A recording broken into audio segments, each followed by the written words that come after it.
Because I'm willing to fight against drug dealers if they Muslim, if they Christian, if they atheist, if they Buddhist, if they shooting black men.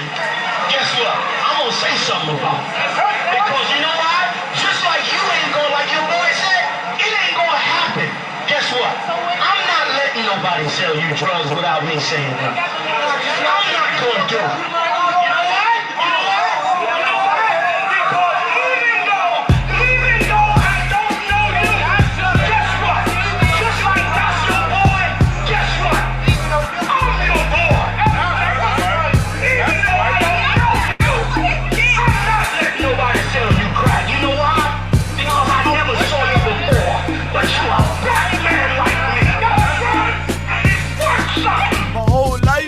Trying to find something to follow. Had loyalty, every man tried to borrow. Felt pain and a lot of sorrow. Got betrayed, sold packs, I didn't even have my heart broke. Living confused, about to lose hope. Cops got me on the side of the road like a sideshow. Need an antidote before I croak. Now I'm setting fire to rhythm man blues, call this guitar smoke. Rebel with no cause, trying to find direction. The world got me vexed. Picked up a bad liquor habit that's hereditary from oppression. Felt like my life was on fire, trying to find an exit. Now look, 10 G's plus a good record. Sometimes a follower is a soldier, trying to find a good shepherd. Plus when you in hell, how do you excel? Wisdom the breath of life, I don't believe in fairy tale. Listen well to what I tell. No calling can cause pain, something that a rebel knows very well. Can't you tell I was sent from the Lord? Got a tongue like a two-edged sword, with a style that they might just record. The only thing equal is the curse for the wicked and the righteous reward. Have mercy on the men that don't see it, separated from the tares. Now on my prayers and it's so be it. A rebel, take the world by word of mouth. UPK, we the rebels that you heard about. Yeah. And it ain't gonna stop till 100 virgins in the house and I'm handing verdicts out. Get rank, you ain't heard a clout without a shadow of a doubt. These devils hitting licks off us. Fuck the bank, I'm about to stone the pocket ticket office. Can't sweet talk us, cannot stop us. And plus I know the feds watch us. Telling people that they church full of witch doctors. Put us in prison, they stockpile us. Meanwhile, UPK turning rebels into rock wallers. In league with mighty men, and now I understand things that never truly made sense. Like why I'm crying at this funeral for a criminal, knowing he ain't innocent, it's fucked up. But my boo shine, standing between two priests, about to blaze on their ass, call it tough love. Look out for niggas just cuz, and wouldn't touch a white bitch with OJ's black gloves. Father, forgive me for my error, I'm forever by your side. Clean and purge me of all my flaws. This the reason I'm alive. Thank God for this truth, cause for a long time was a rebel without a cause. Look, man, first time I met Commander Junior Hunter, man, hit 3807. Rebel without a cause. cause. I had my little daughter with me. Opened the door, he was dropping the truth for me and all that. Rebel he said, without a yeah, cause. Man, you know, you do your time. We taking the mountains, training in hand-to-hand combat. Rebel without a cause. Oh, yeah. This the reason I'm Shine alive. up, Thank nigga. God for this truth, cause for a long time was a rebel without a cause. You cannot whoop us. We're already dead. We're already beaten down. We've been beaten down for 400 years. We already got the wounds inside and outside our bodies. How you gonna hurt us? You cannot threaten us. You cannot frighten us. We live in the most frightening places, under the most frightening conditions. We are immune to fear. We are immune to harm. You see what I'm saying? You have stepped into a cesspool. You're the only one gonna get infected.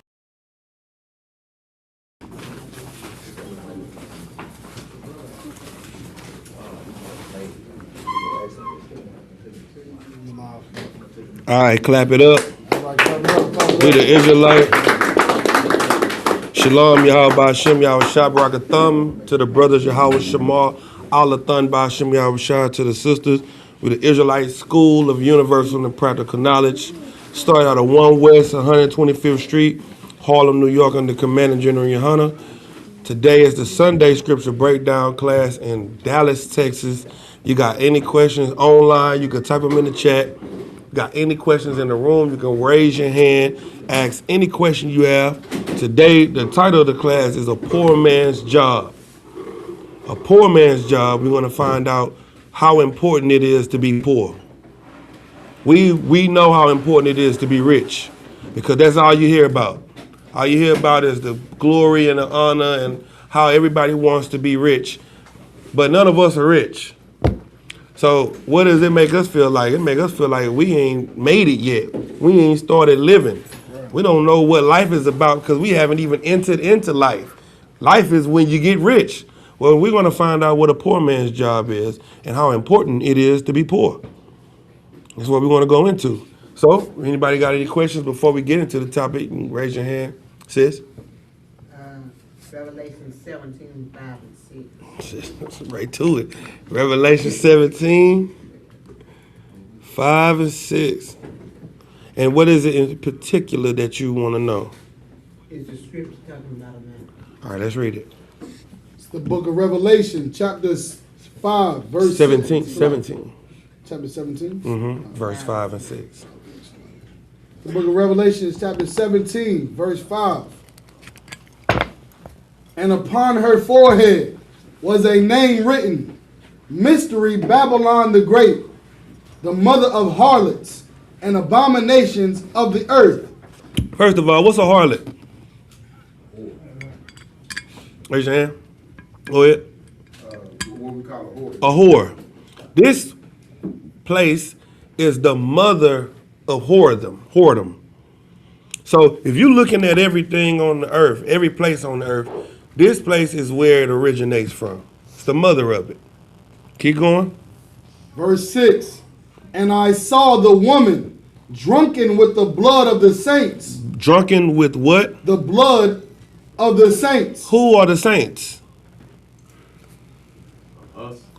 The Israelites. And not just any Israelites, repentant Israelites. The righteous, the people that's trying to change. Well, this place has your blood spilled in it the most. It's drunken with it. You know what it means to be drunk? Everybody have a drink. Is it wrong to have a drink? No. What is it wrong to be? Drunk. Is it wrong to eat? No. What is it wrong to be? A gluttonous, overindulgent. Well, this place has overindulged in your blood. It's saturated in it. Keep going. And with the blood of the martyrs of Yahushua. With the blood of the righteous, the blood of the prophets, the blood of the people that's fighting for freedom from under the hand of the devil. That's whose blood is in these streets. Keep going. And when I saw her, I wondered with great admiration. Is this America? Absolutely. America is the whore of Babylon, because Babylon from the Bible times had all of the attributes that we now have in America today. The way we think here in America, everybody want to overindulge in drugs, sex, prostitution, all of those different things. That started and originated in Babylon. But where did Babylon get it from? Before Babylon, who they get it from? Anybody? Egypt. They got it from Egypt. That's why the Lord said, I'm going to send you into Egypt again with ships. We are in Egypt. We're in Babylon. We're in Sodom. We're in all of those places. How? Spiritually. Because they have the mind. They do the things. They act like the people of those times in this place. So yes, that's exactly who that is. All right? Next question. Genesis 2 and 25. I was trying to see what the making is. Genesis 2 and 25. Okay, go ahead. It's the book of Genesis, chapter 2, verse 25. And they were both naked, the man and his wife, and were not ashamed. And with what? Were not ashamed. What's your question? I was trying to see what the making is. Go to you got one? I got one too. Give me Ecclesiasticus 4:2. Read the one you got in Exodus because I want to see what it is. But give me Ecclesiasticus 4. I think it's like 21. Let me ask you a question. When we were coming up, Why was it such a bad thing to be gay? It was shame. It was what? It was shame. Okay. If you was a girl in high school and you was giving head, why was that a bad thing? You were shamed for it. See, read that scripture in Ecclesiastes You said Ecclesiastes 4:21. Go ahead. It's the book of Ecclesiastes, chapter 4, verse 21. For there is a shame that bringeth sin. There is a shame that brings sin. Go ahead. And there is a shame which is glory and grace. Let me tell you what's happening in Genesis. They were ashamed. They were naked. They were exposed. That's what It said unashamed. huh? It said unashamed when you read it. Okay, keep going. Back in which one? 225. This is 225. This is the book of Genesis chapter 2, verse 25. And they were both naked, the man and his wife, and were not ashamed. So what does that mean about the sin they did? They wasn't ashamed of sin. Nah. There's a shame that's supposed to come with doing something wrong. But how did they feel about it? They were not ashamed. They didn't care that what they were doing. What's happening in America right now? What kind of parades are they having this month? A gay parade. It's not a shameful thing. They out the closet. This is a scripture about a man and a woman becoming one flesh. It's not. We're not there yet about the. Well, this is. I can read verse. Give me what he asking. So is he asking about? He's asking about the shame. He's On asking this about the scripture. nakedness, but they're not ashamed.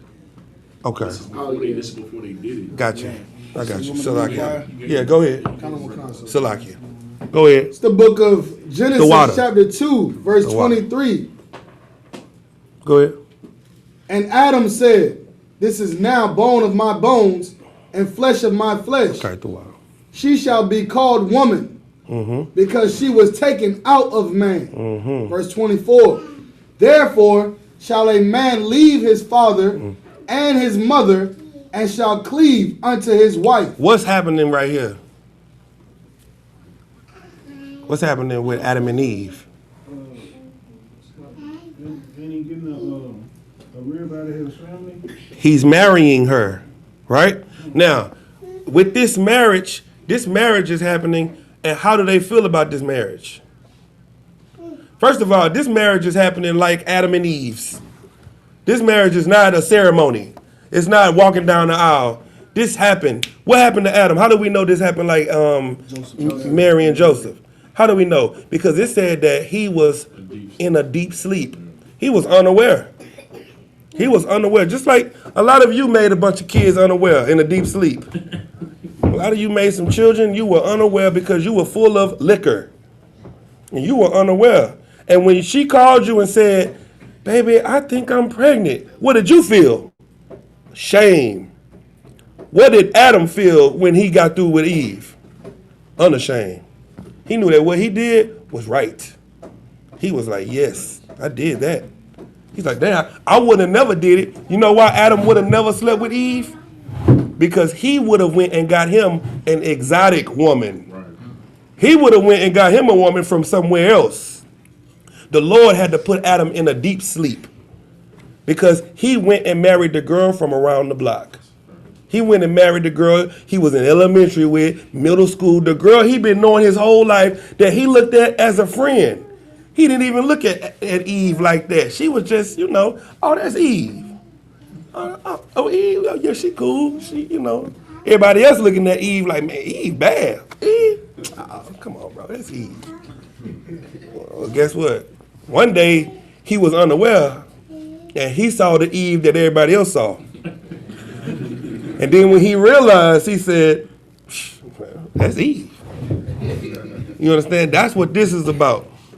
This is about him not being ashamed of marrying his sister. The problem, and I don't mean literal sister. I don't mean same mama, same daddy. I mean woman of his nation. Right. See, right now, we got so many men that are ashamed to marry women of their own nation.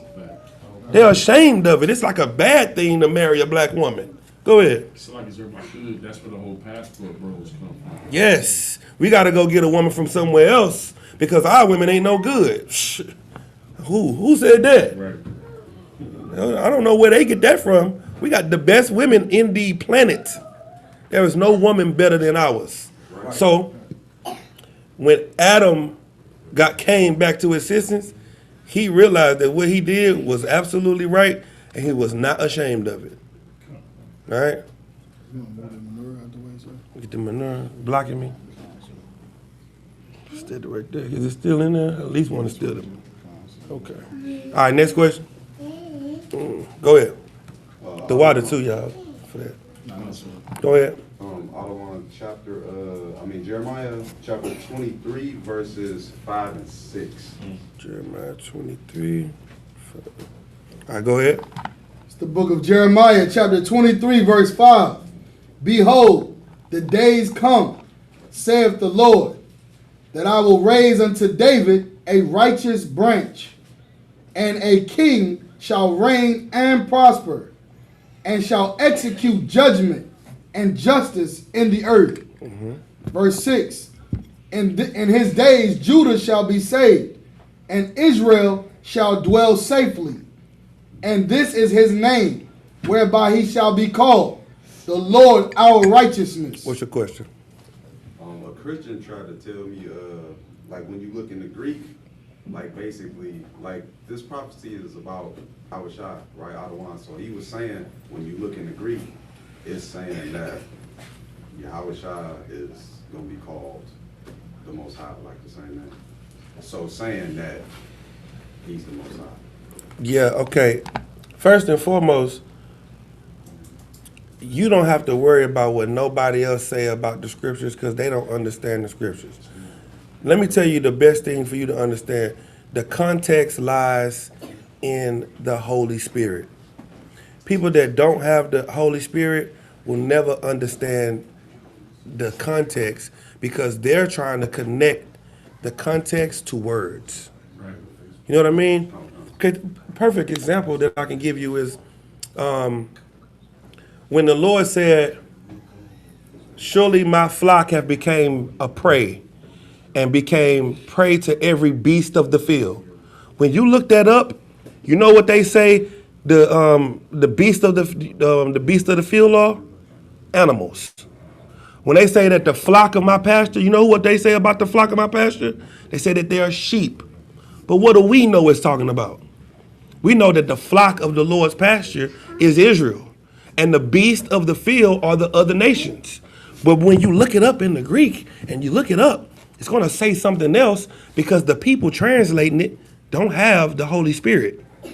So you have to understand the context of what this is talking about. What you know it to be is absolutely right because this is talking about Christ coming in the seed of David. Right. The Most High doesn't have a seed. Right. You understand? The Lord doesn't have his own seed. The Lord gives us seed, and we have families. And we go back to the Lord, and we worship the Lord, but we not, the seed of Yahweh. Ain't nobody, you know what I'm saying? I'm not YATAZAQ Bun Yahweh. No, I'm YATAZAQ Bun Yahweh Duh Bun Yasha Allah. That's what I am. Right. I'm not YATAZAQ Bun Yahweh the Bun Yahweh. No, because the Most High is our God. That's who he is. Christ came from David. David came from Judah. Judah came from Israel. That's the lineage of the prophecy. If Christ would have came from God, Christ couldn't be Christ. Because the prophecy said he was going to come from David. So is David God? Well, then Christ can't be the one. If the Christian is right. You understand what I'm saying? Come on. Revelation 18 and 11. Okay.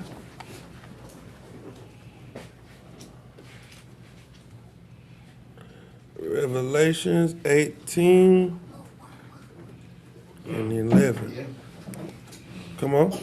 The book of Revelation, chapter 18, verse 11. And the merchants of the earth shall weep and mourn over her. For no man buyeth their merchandise anymore. What's your question, sis? Who are the merchants? Who are the merchants? Have you heard about the ports? Have you heard about the Straits of Hormuz being closed? Well, what's happening now is they're closing the ports and making it to where you can't buy goods from other places. So we not doing good trade with China or Russia. Everybody's closing their ports, right? Well, what's happening is the Lord is hurting America. Go to verse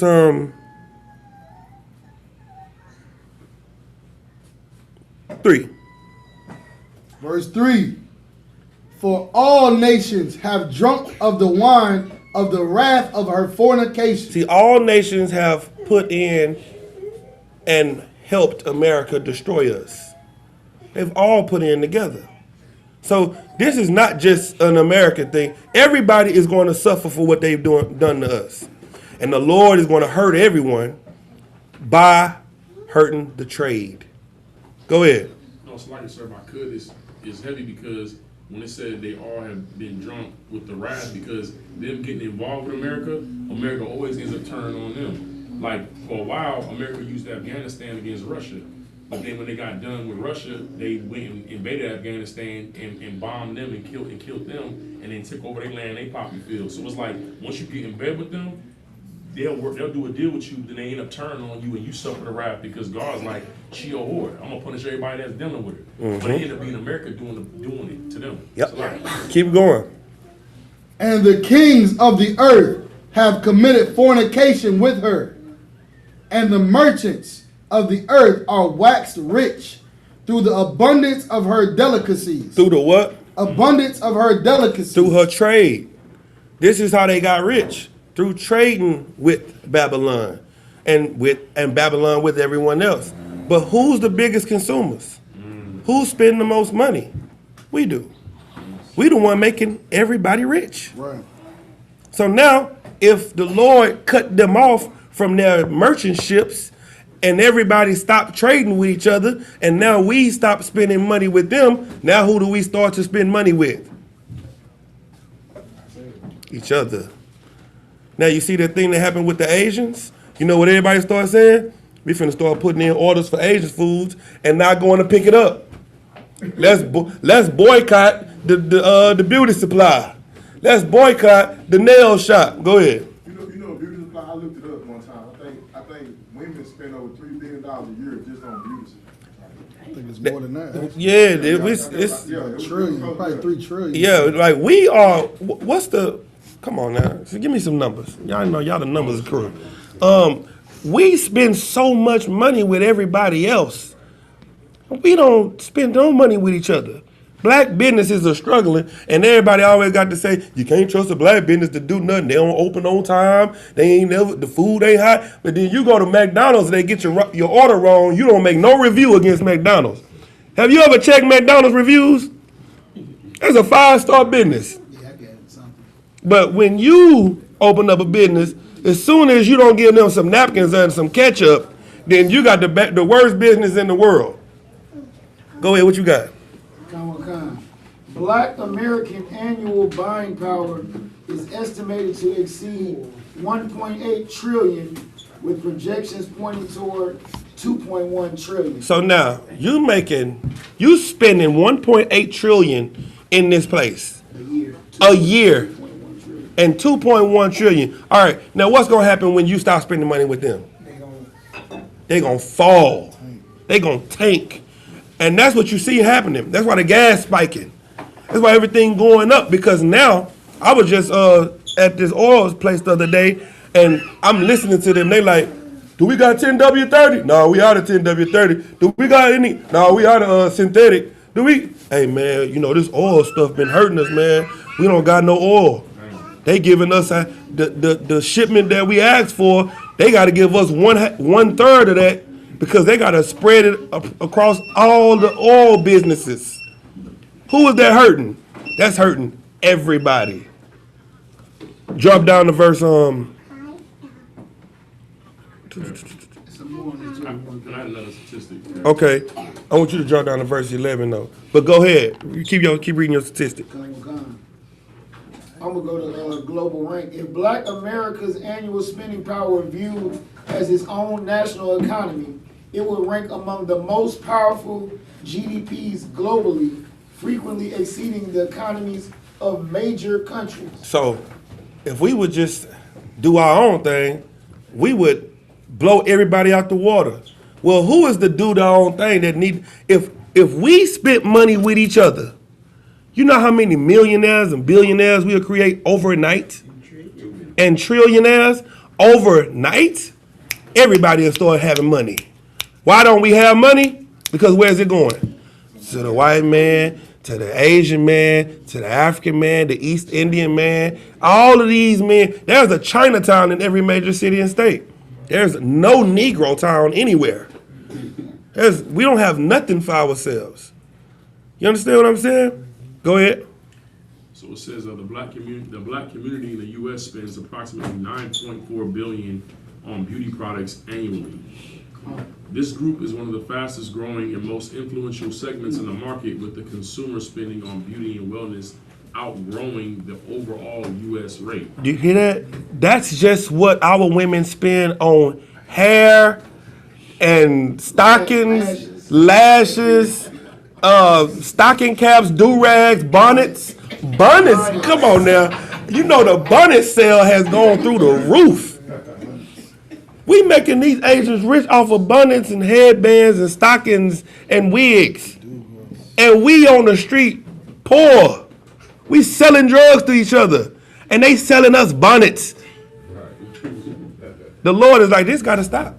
They got to be stopped.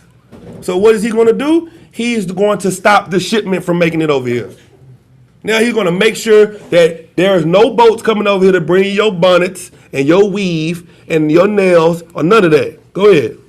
This is two more things, Marie. One is it says outsized influence. Black consumers account for a disproportionately high share of sales in specific categories. For example, they represent nearly a quarter of all fragrance dollars and over 16% of hand and body lotion sales. So we know we want to smell good. Right. But it's the last one, economic gaps. Despite this massive market power, Black-owned brands capture a very small slice of the overall industry revenue, and Black founders face significant disparities in venture funding. Now, give me the racial wealth gap. Look up the racial wealth gap. And I'm going to show you something. Give me the racial wealth gap for the average homes. Now, you spending all this money, but how much money are you making? How much money coming in your house? We see you spending in the trillions. Well, let's see how much you getting in. Go ahead. Concert says the median white household holds roughly 6 times the wealth of the median Black household. For every $100 in wealth held by white households, Black households hold only $15. Do you hear that? For every $100 that the white household got, you only got 15. Keep going. Yes, sir.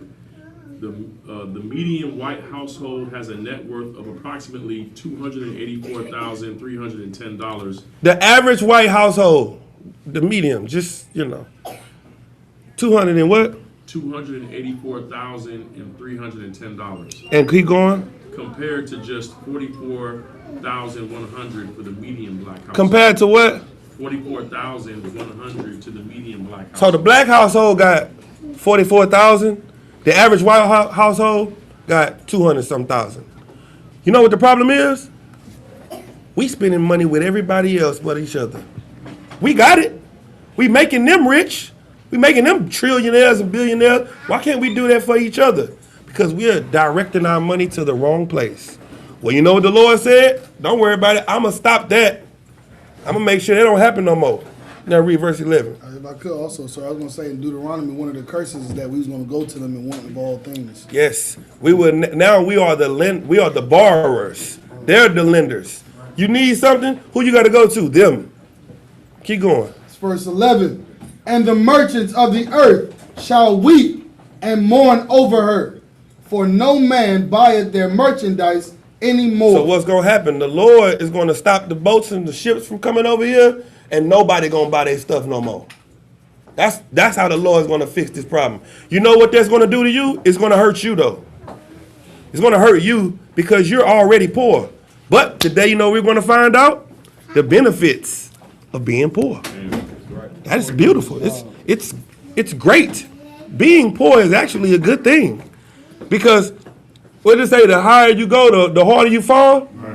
You can't fall hard off the ground. You already sitting on your behind. I mean, it ain't a fall. Ain't no stories.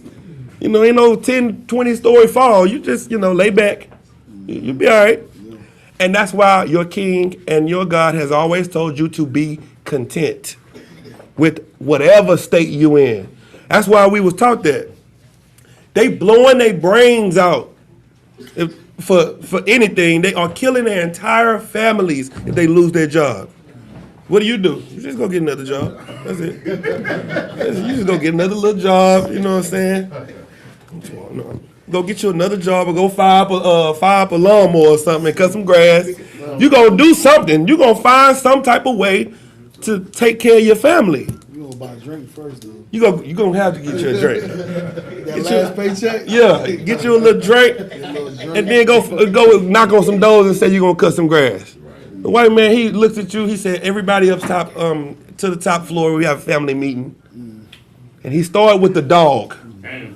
Throw the dog over the 12th story.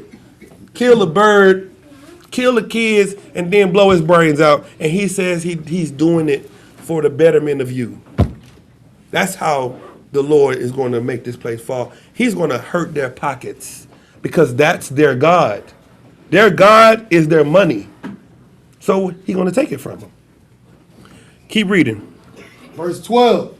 The merchandise of gold and silver and precious stones and of pearls and fine linen and purple and silk and scarlet and all thyine wood and all manner vessels of ivory and all manner vessels of most precious wood and of brass and iron and marble. Keep going. Verse 13. And cinnamon and odors and ointments and frankincense and wine and oil and fine flour and wheat and beast and sheep and horses and chariots and slaves and souls of men. You know what this means? Commander General Hunter has been telling us for years to prepare like the ant. Them chips you drop on the floor, when you walking down the street, you drop a Dorito on the floor, them ants coming out that ant mile and taking them chips down to the bottom of the ant mile, that's for the winter. That ain't for today. See, every time you get paid, you take that paycheck and give it straight to the Asians. Right. Give it straight to the East Indians. You got to go get you some gas. You got to go get you some do-rags. You got to go and get you some groceries. You got to go give it to them, but you have nothing to store. You have nothing to save. Well, you better start to save because the Lord is telling you everything that you have, you won't have it anymore. He has to do that to hurt who? Your enemies. It's not to hurt you. It's to hurt them because they're the ones that's so greedy and taking up all the resources. They're the ones destroying everything. The ozone layer and the air and the water and the trees and the birds and they're destroying everything. So the Lord has to stop them from being able to do that by hurting their pockets. They can't outwork you. They don't know how to build nothing. If you stop building for them, then they wouldn't do nothing. Right. They don't have no trades. They don't know how to work. They're the foreman. They walk on the job and say, "Yeah, I like how this looks. Does the lights turn on? Good. Can I plug this into the wall? All right, we're good. Passed." That's it. You the one doing all the drywall and putting up all the wood and tile and doing the plumbing and the electrical work. You're the one that keeps this place rolling. That's why you're the essential worker. COVID, they let you know that this place couldn't run without the essential workers. Keep going. Come. Verse 14.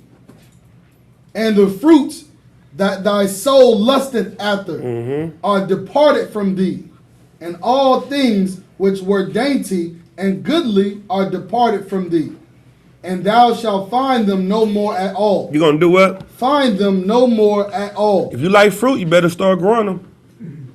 If you like what do you say, frankincense, if you like cinnamon, if you like spices, whatever you like, you better start becoming the provider. Because you won't go to Walmart. Right. You won't go to HEB. You won't be, you better find some land with some gas and oil on it. Right. You better make something shake, because if you don't, you won't get it anymore. Y'all understand?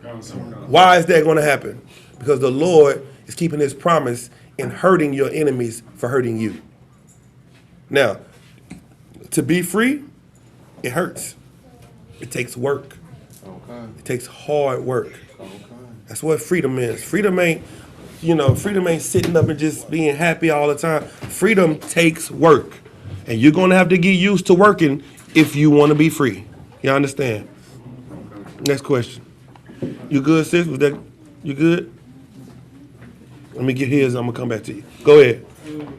Was that John 6, 53 through 58? John 6, 53. Okay. The book of John, chapter 6, verse 53. Then Yahushua said unto them, Verily, verily, I say unto you, except ye eat the flesh of the Son of Man and drink his blood, ye have no life in you. Keep going. Verse 54. Whoso eateth my flesh and drinketh my blood hath eternal life, and I will raise him up at the last day. Verse 55. For my flesh is meat indeed, and my blood is drink indeed. 56. He that eateth my flesh and drinketh my blood dwelleth in me, and I in him. What does this sound like? If I'm sitting up here right now, like, hey, if you eat my flesh and drink my blood, sound what? Sound like a cannibal. That's what it sounds like. Now, if I got a cup in my hand and I got bread on the table and I'm doing this, if you drink my blood and eat of my flesh, then you gonna go into the kingdom of heaven. What are you gonna think? Just say. It's exactly what your brain gonna be doing too. You're gonna lose your mind. You're gonna say, this nigga is crazy. This is what happened with Christ. Christ was teaching this, and he had the 5,000. The 5,000 that he fed with the 2 fish and the bread and all that, and they was all down with him. And then Christ gave this breakdown. And you know what all them people started saying? Man, this nigga is tripping. Nah, he on some countable. That's against the law. We can't do that. And they started to leave. They started, keep going. Verse 57. As the living Father hath sent me, and I live by the Father, so he that eateth me, even he shall live by me. Verse 58. This is that bread which came down from heaven, not as your fathers did eat manna, and are dead. He that eateth of this bread shall live forever. Eat my body, you eat me, you're going to live forever. What? What is he saying? Drop down to verse 60. Verse 60. Many therefore of his disciples, when they had heard this, said, this is a hard saying. Who can hear it? They like, man, who gonna understand this? Right. It's too deep for me. This is a hard saying. Keep going.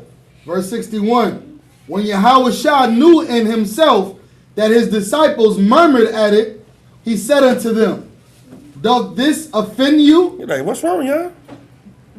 Y'all good? Y'all all right? They all like, Hey, are you good? Oh, Con, sir, I'm good. Con, I'm all right. Yeah, bro, I ain't coming back. I ain't coming back no more. I'm done with this. You in here talking about eating blood and drinking blood. I ain't coming back, bro. That's what happened. And that is beautiful. Because this is what Christ, this is what you don't understand about Christ. Christ is not a Christian. You understand? Like, he not, hey, everybody, we all should come together and love each other. Every time Christ talked to the people, how did he say it? What did he say? How did he say it? If you have ears to hear, let them hear. He spoke to them in what? Parables. In parables. So if I came in here and you thinking I'm coming in here to try to teach you, and I'm like, yeah, everybody, red fish, blue fish, one fish, two fish. Knick-knack, paddywhack, give a dog a bone. All right, any questions? All right, we go, y'all. Let's get up out of here. Shalom, y'all. And we get up out of here and we walk out. Everybody be like, man, what is the hell is he talking about? And so now, go to that. Give me that. Hold this scripture. Give me, what's that, Matthew 13? Matthew 13 and 10. So now, Christ then talked to them in parables like this, which is a hard saying that people can't understand. So now, Christ and the disciples go get on the boat. Now they fleeing the scene. What the disciples ask? Read that. Search the book of Matthew, chapter 13, verse 10. And the disciples came and said unto him, Why speakest thou unto them in parables? What did he say? Why speakest thou unto them in parables? He's like, hey, sir, if we trying to teach the people, then why every time you talk to them, it's in parables? Go ahead. Sir. He answered and said unto them, Because it is given unto you to know the mysteries of the kingdom of heaven. Who is it given to? Because it is given unto you to know the mysteries of the kingdom of heaven. What is Christ saying right there?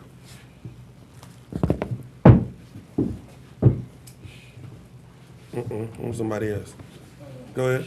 You don't want everybody to understand. Yes. Christ is saying, because I want to tell you the mysteries of the kingdom. But what? Sir. But to them it is not given. But to who? But to them it is not given. But to them it is not given. I'm talking to them in parables because I don't want everybody to know. If they really want to know, what should they come do? They should ask. Instead of murmuring. See, that's what happens. A lot of people see things that they don't understand, and they start to gossip.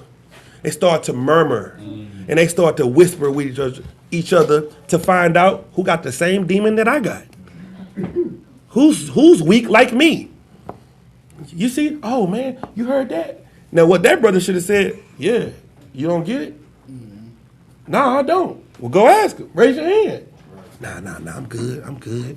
Don't worry about it. Hey, bro, how you feel about that? How you feel about that? That's what people do. And now you all join together and hold hands in wickedness, in murmuring, in being evil, and then you all leave together and you look at him and say, he's evil, when you don't even understand what he's talking about in the first place. Right. What he's saying is to free you. Because you so evil, you don't even see that. You see what you want to see. And that's why he said, who can see this? Who can understand this? Who can hear it? You don't want to. 9 times out of 10, most of the people that lead the truth, they just try to find a way to be offended. They're looking for a way to be offended. And they just sit back until they can find that way to be offended so they can blame you for leaving the truth. Why you leave the truth? Oh, I ain't leave the truth. It ain't me. It's the brothers. They ain't got no real brotherhood here. It's the leadership. Right. They ain't got no real leadership here. It's them. It ain't me. I'm down. I would have been here forever. But I can't be under this. Nah. It ain't us. You've always had this in you. Mm-hmm. It's not given to you to know the mysteries because you don't want to know the mysteries. Because if you wanted to know the mysteries, what would you do? Ask. That's why Christ was giving it to them. Because what did they do? They said, Salakia, I don't understand why you talking to them in parables. Then he told them why. So now we can go back to where he was at initially. That's the same thing that's happening in the Lamyah's question. He is talking to them in parables and they don't understand it. And because they didn't come and ask, they didn't get the breakdown. All right? You good? Most High Christ. Sis, your question? I was gonna say, that's what, when y'all first came to me, I picked something out that I was disgruntled against and I didn't ask. But then the second time came around, I said, I'm gonna ask and start asking questions. Give her a hand. That's why she in here today. That's how you change. See, we all hear things that we don't like. But the reason we don't like it is because we don't understand why it's being said. Everybody heard the white man is the devil and thought about their friend Bobby. And was like, white man ain't the devil, man. Bobby ain't the devil. How you gonna talk about Bobby? That's what everybody did, and you turned away from God for Bobby. If Bobby heard the black man was the devil, the Bible speaks of, you know what Bobby would do to you? He would turn on you so fast. He would turn on you so fast and shame you for being the devil. Right. You the devil. You be like, but Bobby, nope. They said you was the devil and you the devil and you need to get away from me. But look at you. You hear the white man's the devil and you start to think back to 3rd grade and 1st grade. And Lil Wayne can't serve the Lord and love his people because some white man didn't step over him when he got shot. Now all white people got to be saved because one white man said, hey, little black boy, you got shot. You know, let me get you to the hospital. Now he's God to Lil Wayne. Go ahead. Wait. Righteous, you had your hand up? I'm sorry. Go ahead. I was going to say that question I just had. Is 62 to 63 what you were saying? Read 62. John 62 and 63. Verse 62. What? And if ye shall see the Son of Man ascend up where he was before. Verse 63. It is the spirit that quickeneth, the flesh profiteth nothing. The words that I speak unto you, they are spirit and they are life. Yeah, Christ is letting them know that y'all not going to start to understand this until later when the spirit comes and helps you understand it. The disciples didn't understand nothing Christ was talking about while he was standing there. They didn't understand till later on. Then they say, then I remember what was said, and now I understand. That's why the scripture says that seeds are planted, but some seeds fall on stony ground. Some seeds fall on fertile ground. Some seeds get burnt up by the sun. You hear the information, and sometimes the information go in one ear and come out the other. Sometimes you take in the information, but you don't hold the information because something comes up in your life and burns it up, and then you put it away. Or sometimes you hear the truth and it goes down and you become a tree planted by the rivers of water. Right. You take in that information and become, a new creature. How do you make sure you're fertile ground then? You gotta stay by the water. You gotta stay in class. You gotta keep being taught. Everything that's coming out of the air is sun. Too much sunlight burns seeds. Right. Everything. You gonna leave out of here and mama gonna have 4 pork chops at the house smelling. You gonna walk in the house, the pork chops gonna smell so good. But you gonna just hear in class, we can't eat pork, crab, shrimp, or lobster. Now what you gotta do? You gotta go to war with the pork. You gotta be like, damn. Nah, mama, I'm good. I'm gonna go get a hamburger. I gotta go get a hamburger. I can't eat the pork. You gotta go to war with it. You gotta stay in class because what's gonna be around you is the thing that's enticing you every day. What's gonna happen? You're gonna fight it, then you're gonna get mad one day. It's just like smoking. Smoking is really everybody's biggest demon when they come into the truth. Stop smoking. Stop smoking weed. Oh my God. So now you stop smoking weed for 2 weeks. What you want to do? How you want to celebrate? By smoking weed. Man, I ain't smoked in 2 weeks, man. Let's go ahead and have a celebration blunt. You can't do that. So then you don't smoke for a month. Then what happened? Your baby mama called you. You ain't seeing your kids. This my new baby daddy, Trecedric. Trecedric, he's 6'6", and he a 6-figure nigga.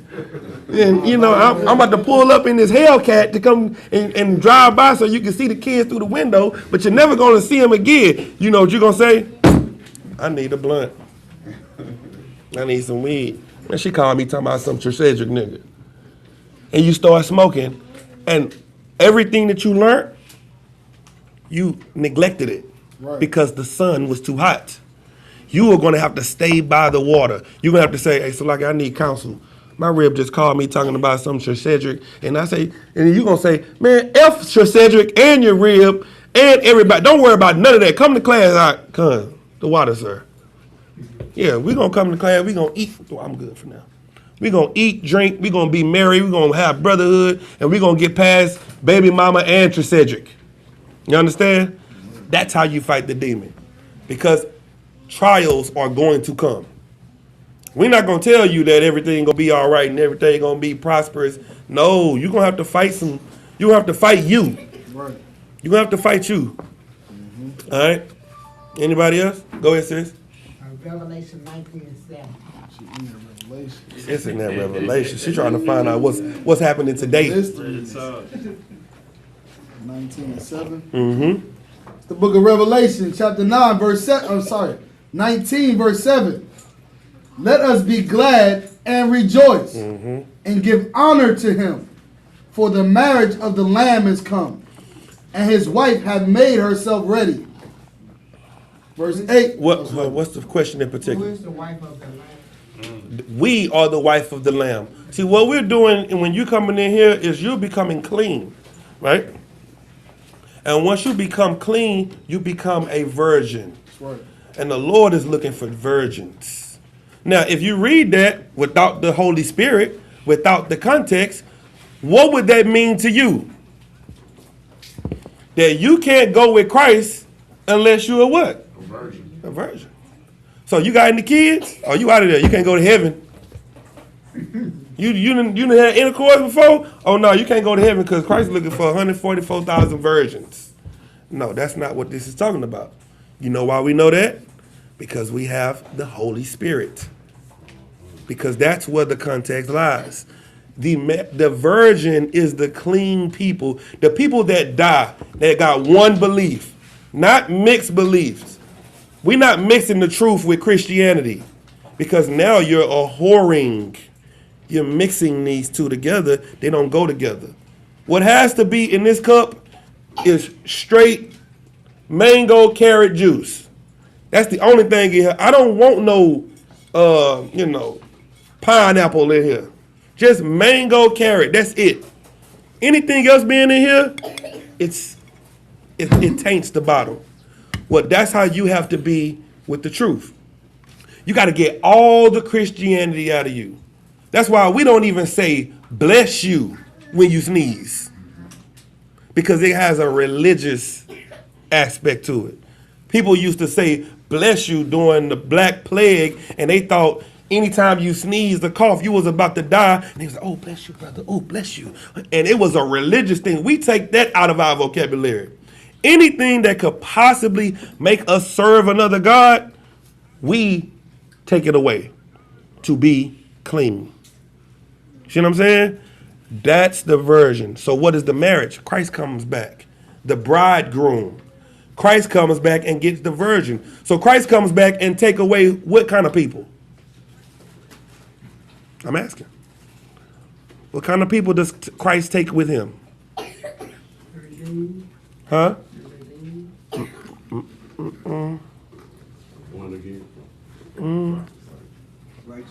The clean people, the righteous people. That's who he comes back and get. He comes back and get the cleanest people that's on the earth and takes them with him. That's the virgin marriage of Christ. We got some more on that? I mean, Lodge, maybe we can keep going, but... Is that it? You good for that? Oh, sorry, Christ. All right. Got a question online, sir? Come on. Officer Kabar says, Salakia, sir. Can you touch on some scriptures about childhood trauma? Give me, I looked up some. What you got? 88 and 15. Childhood trauma. What aspect of childhood trauma? Like the trauma or how to get over it? That's the question I need to know. Are you trying to, do you need a scripture on how to get over childhood trauma or that there will be childhood trauma? Any other questions? Go ahead, Tom. No, I just was gonna comment on the question earlier when you was talking about the clean, and I remember when Christ was talking to the disciples before he's about to get hung on the tree, and he said, I've taught all of you, but one of you was unclean, and you were saying staying by the river, but you could be like how you always say it's like being like a stone in the ocean. You could be in the ocean, but the water's not in the stone. You could be in the school, you could be coming to class. But if you still mixing other ideas, like, you know, I know for a lot of sisters and stuff, they'll come into the school, with brothers too, but they'll have other ideas from the world, and they try to merge those things together to find a way to still get what they want, you know, on how they see things, but it'll leave you unclean. You'll be around everybody, but that don't make you clean because you're around the school or coming to class. What make you clean is putting the teachings inside of you and applying them. So like, yeah, that's a fact. Give him a hand. Being a hypocrite is one of the most evil things that you could do. When Christ was checking the 7 churches, one of the churches he checked, he said, because you are lukewarm, I'll spit you out. He said, I'd rather you be hot or cold. Christ is saying, if you're not going to serve the Lord, just stay in the world and be evil. Be cold. Or come in the truth and be hot.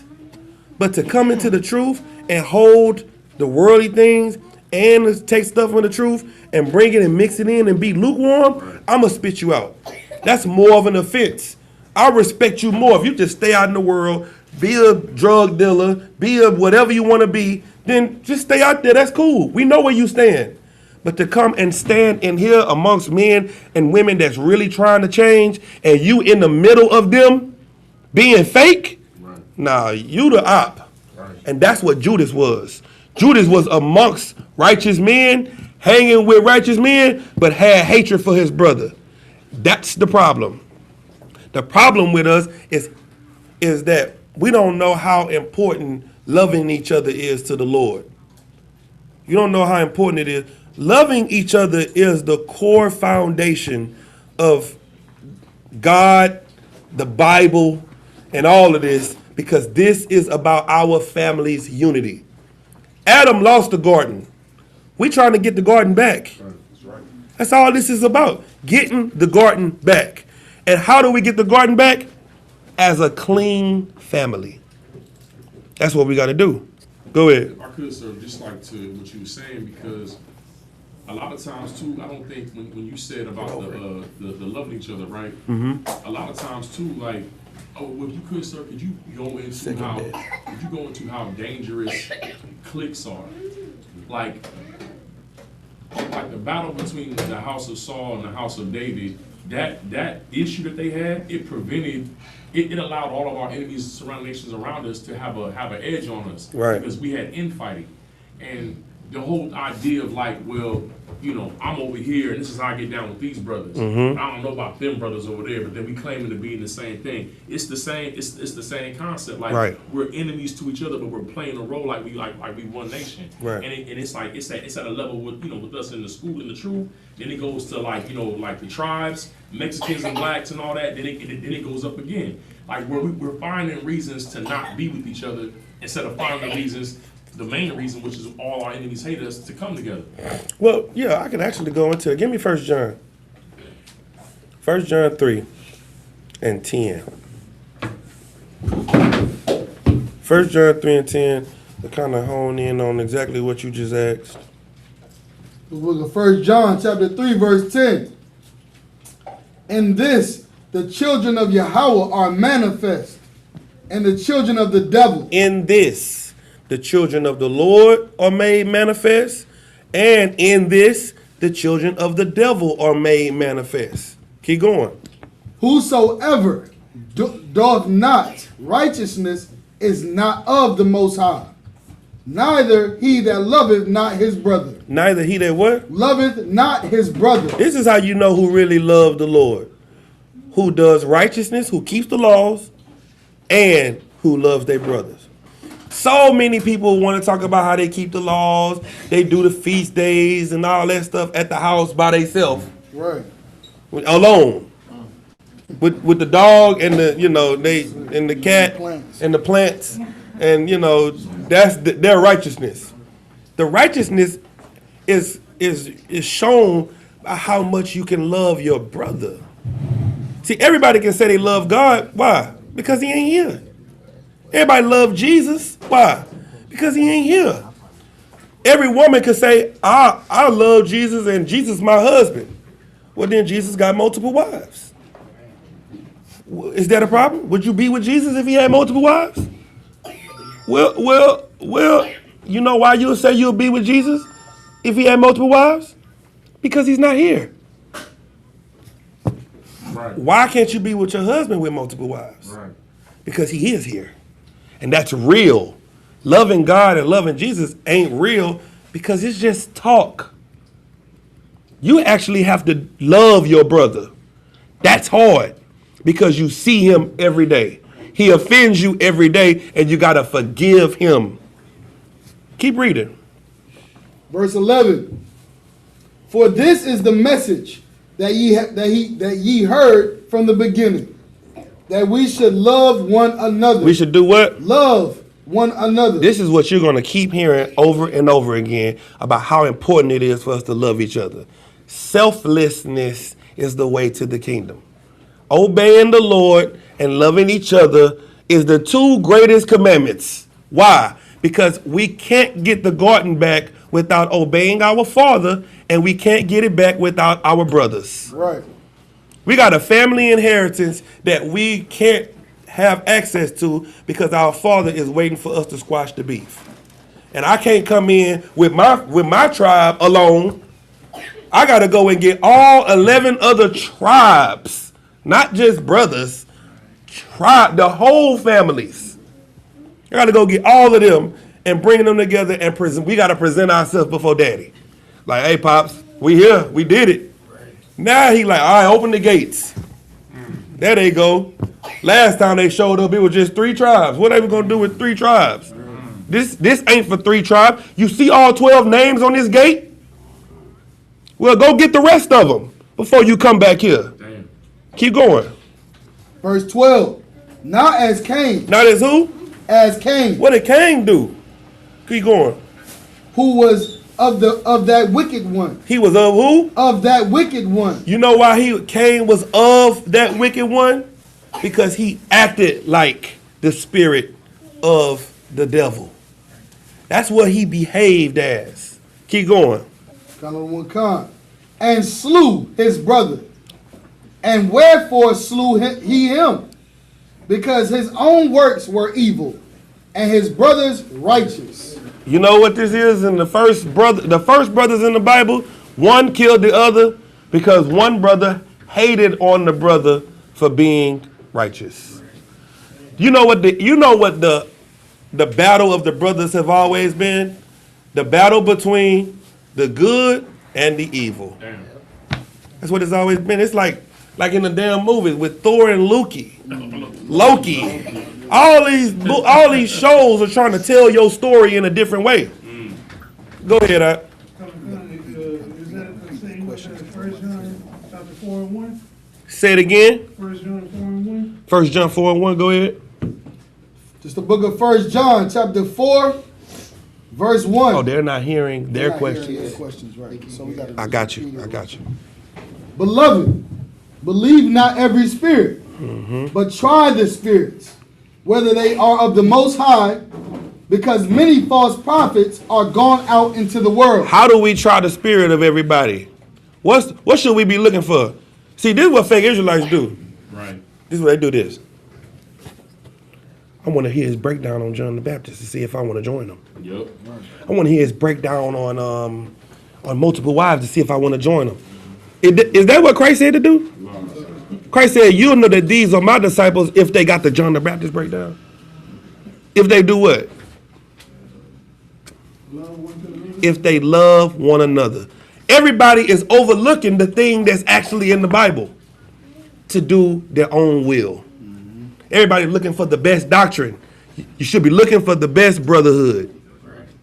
That's what you should be looking for. You should be looking for who accepts me for who I am and is patient with me and helps me grow. Takes time with me. You know what I'm saying? Who does that? You don't get that from nowhere else. That's why we say we're the home of the truth and nobody else got the truth. Because nobody else gives a damn about you. Because they're going to throw you away. Right. That's what they're going to do, not us. You are our brothers. And we come from exactly where you come from. Go back to where we was at. We come from the exact same place. We know what you've been through. We know what you're going through. And that's why we're here for you. We are the open example that you can change because we changed. Right. And we were you. Keep going. Verse 13. 1 John 3:13. Marvel not, my brethren, if the world hate you. Verse 14. We know that we have passed from death unto life because we love the brethren. Because we what? Because we love the brethren. This is how you know that you get out of the curses. You pass from death to life. The scriptures say that choose. He said, I set before thee life and death, blessings and curses. He gave you the answer. Choose life so that you and your children may live. Right. What did you choose? Death. How dumb are we? Right. Somebody give you the answer key and you go against the key? How do you fail a one question test? Open book one question test. Now, come on now. You laughing, but we did it. And we constantly do it every day. Every day we fail the test by talking about who we don't like, how we can't stand them. They some haters. All of that. Well, this is how you know if you pass from death to life. If you do what? Because we love the brethren. Because we love the brothers. Because we love the brotherhood. That's how you know you got out of the curses. Because your whole life, what did you do about the brothers? You hated them. You were a loner. You didn't want to be with no one else. Keep going. Brother, he that loveth not his brother abideth in death. Read that again. He that loveth not his brother abideth in death. The person that can't forgive their brother is cursed. And you live in a curse. You're not able to forgive, you live in a cursed mind. You're living in death. What we're gonna have to do, we're gonna have to love each other so much that it's no way possible that anybody can think that we don't love each other. Right.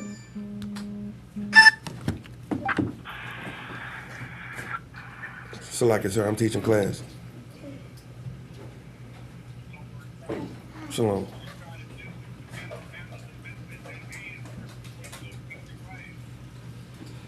So like I said. Okay, yes, so like come. Okay. You have to abide in the brotherhood in order to be able to move forward. You got to keep the brotherhood intact. That's what we got to do. Keep going. Verse 15. Whosoever hateth his brother is a murderer. And ye know that that no murderer hath eternal life abiding in him. Keep going. Verse 16. Hereby perceive we that the love of the Most High, because he laid down his life for us, and we ought to lay down our lives for the brethren. That's how we gotta show that our brother. How do you lay your life down for the brother? How do you do that? Somebody tell me. One way, if somebody comes bring you some stuff about your brother, you gonna reject it. You're not gonna sit and, like you were saying earlier, murmur about it. You're gonna come to your brother and say, defend your brother. It's one way. Give her a hand. That's a fact. That sister knows something. Wow. That's a fact. That's what has to happen. But the way that you get rid of this, the way you give your life for your brother, is you become born again. That's how you give your life. You die to who you used to be. You used to sell drugs. You used to be a hoe or a pimp, or you used to be a robber or a thief or a murderer or whatever. You changed that. And now you become somebody who's never killed or stole before. You become a person who's never smoked before. You become a person that person that used to do that is dead. You gave your life for your brother. Now you a new creature in Christ. You have never done that before. Anytime somebody come up to you and say, man, I remember how you used to be. Nah, that ain't me no more. Nah, I never did that. That was him. That's what he used to do. But that ain't me. My name YATAZAQ. My name ain't Demetrius no more. That's the way you give your life. Give me that scripture about in James about the poor. Blessed are the Lord came for them.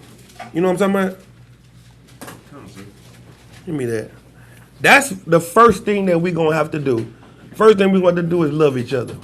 Once we love each other and come out of that, then we'll be able to start to move forward together. What you got? This is the book of James, chapter 2, verse 5. Hold on, let me get there. James 2. Above it, or just start right Let me see. James 2 and 5.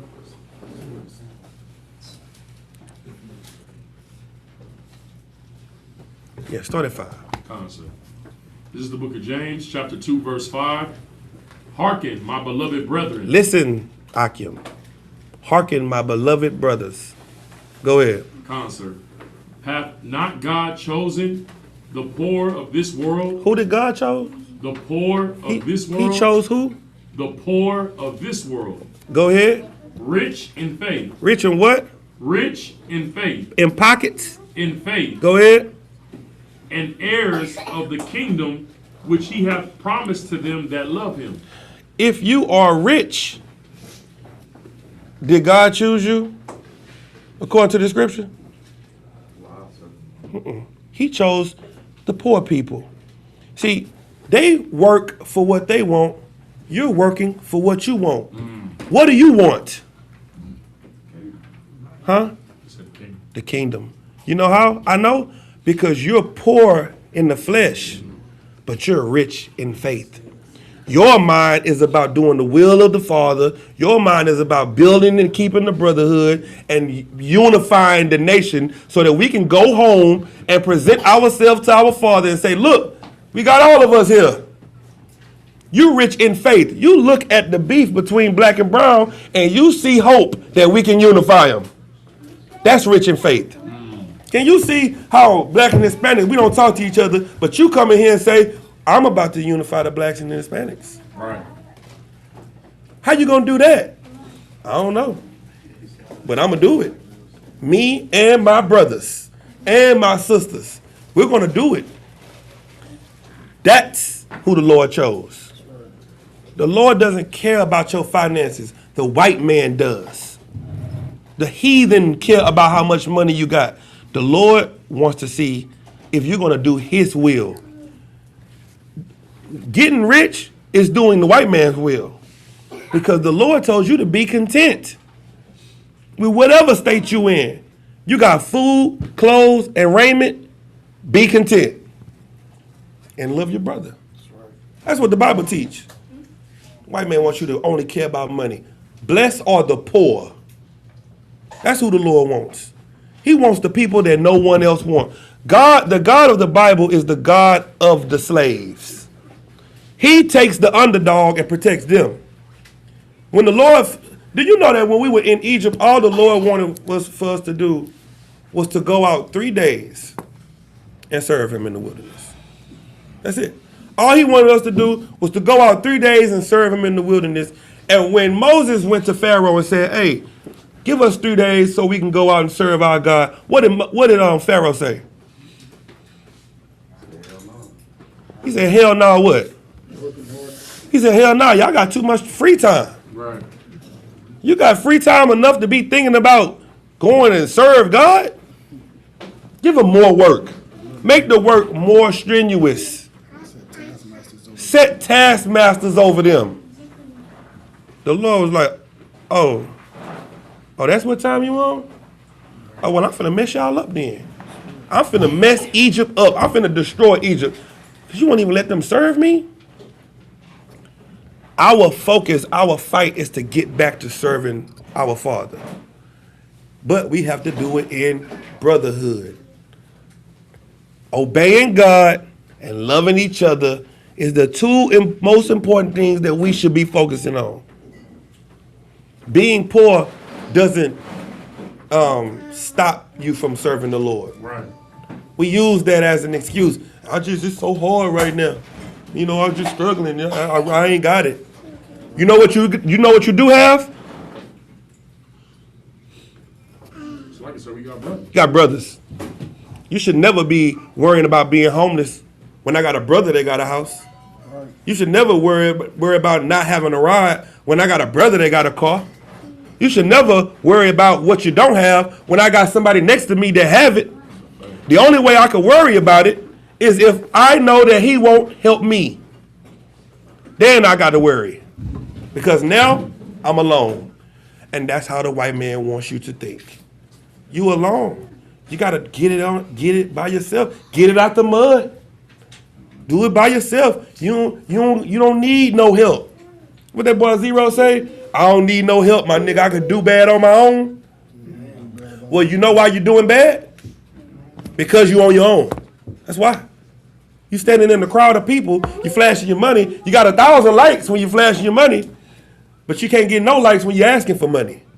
Dang. Because you are on your own. You are. Now, get with your brothers. Give me you still on the road? What you want? Because Kabar, remember he said getting over it for his question. I'll go back to it. All right, come on. Give me Luke 10:4.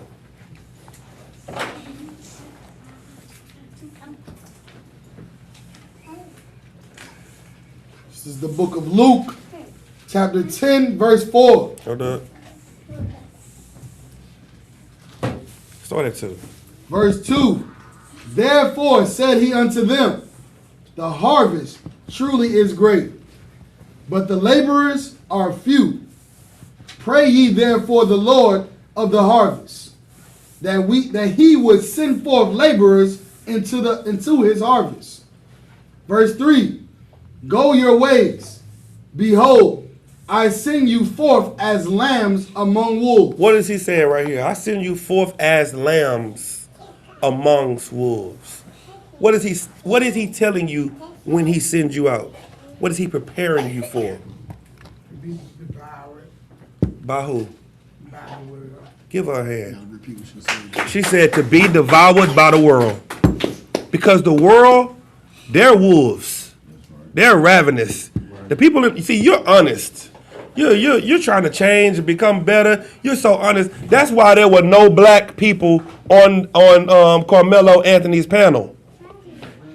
That's why, because when they went in that room and was getting questioned, they was letting it be known they was going to be biased. They was sitting there like, I ain't going to lie.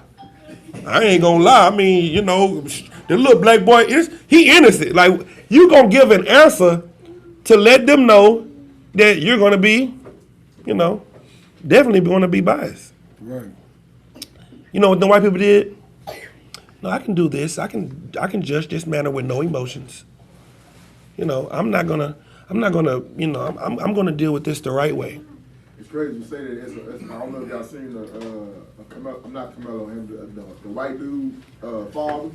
He did a what's that, a little rant going out saying black people for stupid for telling the truth, for not being about it. You hear that? For not saying I won't convict a black man. Yeah, black people were stupid for telling the truth. Yeah, that's how they feel. You know what all them white people did? They sat up there with a straight face and lied. You know why? Because they are the devil the Bible speaks of. And we got to stop giving them the benefit of the doubt, trying to find the good ones. They're liars. And their lies is their strength. So the Lord, your king, is telling you, I'm sending you out as sheep amongst wolves, because they will lie, they will steal, they will do whatever it takes to get what they want. And you won't. So if they need some money today, you know what they're going to do? They're going to go pick up a QP. Quick. Because there's nothing stopping them from doing whatever they got to do to get it. Right. There is something stopping you. Keep going. Verse 4. Carry neither purse, nor script, nor shoes, and salute no man by the way. Verse 5. You know what he told them, though? Don't take nothing with you when you go out. Don't take no purse, don't take no money, no shoes, don't take no bag, don't take no Bible. See, everybody want to use the scriptures when they want to go out and teach people. You know how we teach people? Through our actions, through the brotherhood, through making connections. Right, Connections. You know, it's not all about going viral. Right. You know what I'm saying? Sometimes you got to sit down with a brother and talk to him and make a connection. That ain't going to go viral. But it is a lasting impression that they won't forget. You understand? That's what our king sent us out, in that way. These people that's going out with no shoes and no purse, how much money they got with them? There's a benefit to not having no money.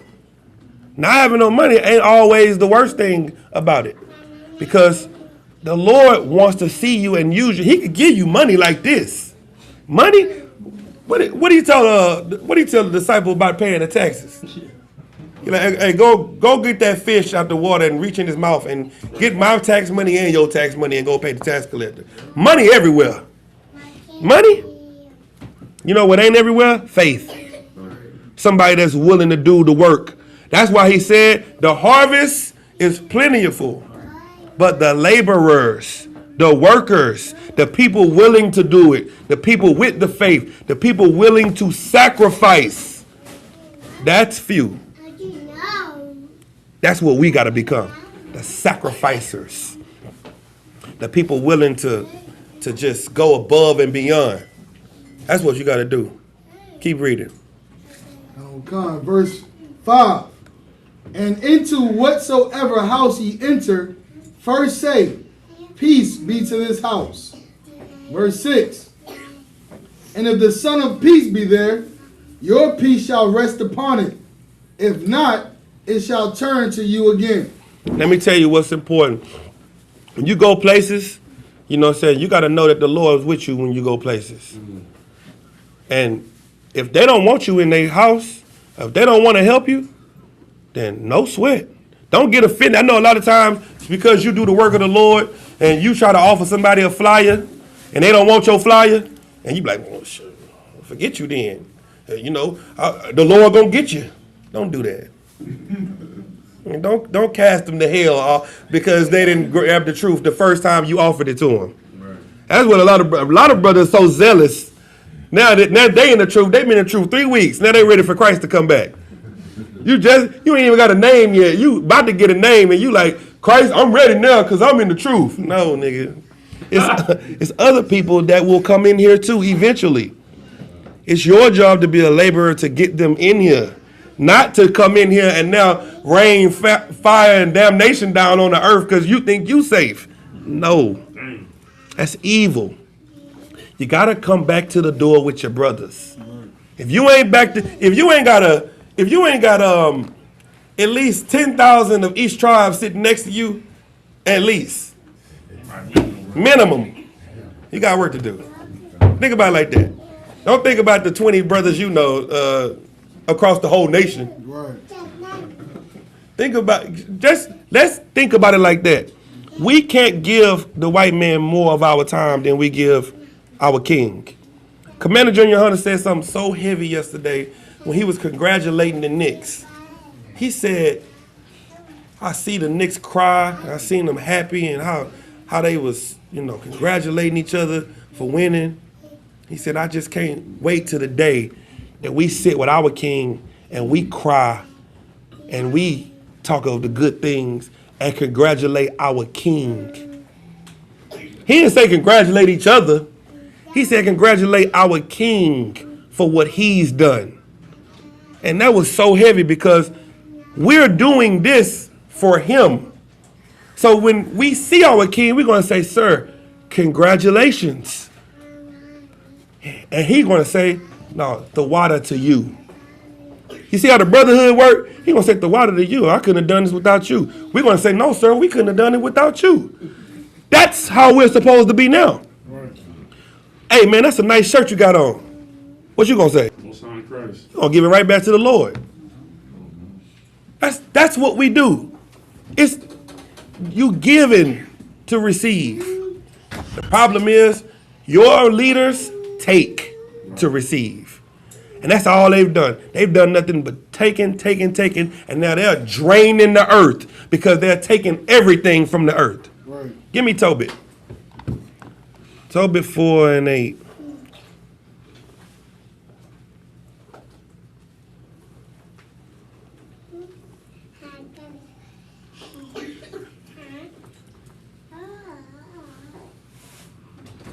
Yeah. It's the book of Tobit, chapter 4, verse 8.